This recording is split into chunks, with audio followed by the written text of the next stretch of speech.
This video shows how to configure a computer to appear, or to make the instruments that it's connected to appear on your Copperlan network.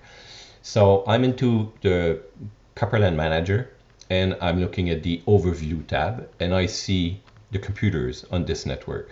So of course we've just configured the AL88C in the previous video, and the other computers that show up are all connected to the same network. So I'm going to show you this computer, the MacBook Pro. If I click on the triangle here, the sub-devices that are defined by default are virtual MIDI ports. We'll come back to that later. So for now, what I want is to make sure that the keyboard that's attached to that computer, a MIDI keyboard, is visible on the network.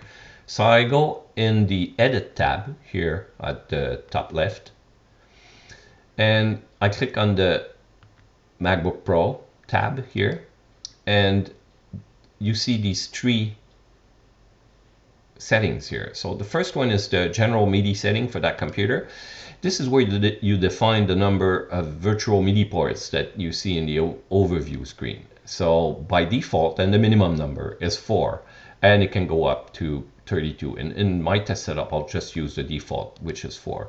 And then I make sure that active sensing is disabled. I just click the off here.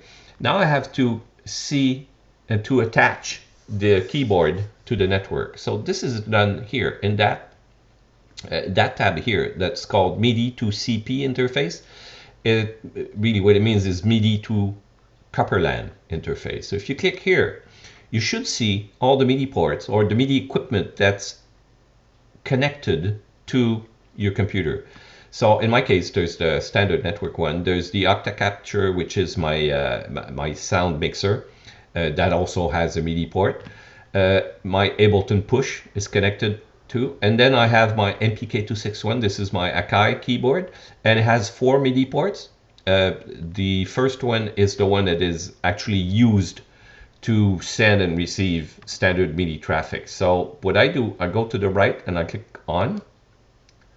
And as you can see, now it's on. I go to CP to MIDI interface because I want to send information on the Copperlan network. I also want to receive information from the Copperlan network. So I go in CP to MIDI, which is Copperlan to MIDI interface, and I turn that piece of equipment on also.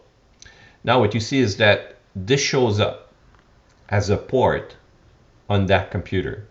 So this instrument is kind of now visible on the network. And if you click on it, you'll see that there's controller settings, and you can assign controllers. So for example, this keyboard has sliders in it. I could define the CC, the MIDI command from that controller and use it anywhere on the network. So I won't do that for now.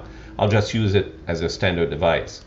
If I go back to the overview screen, my network overview screen, by clicking on the tab here, and then I click on the MacBook Pro submenu, I see the virtual MIDI port, and now I see the MPK261 port A defined for that computer.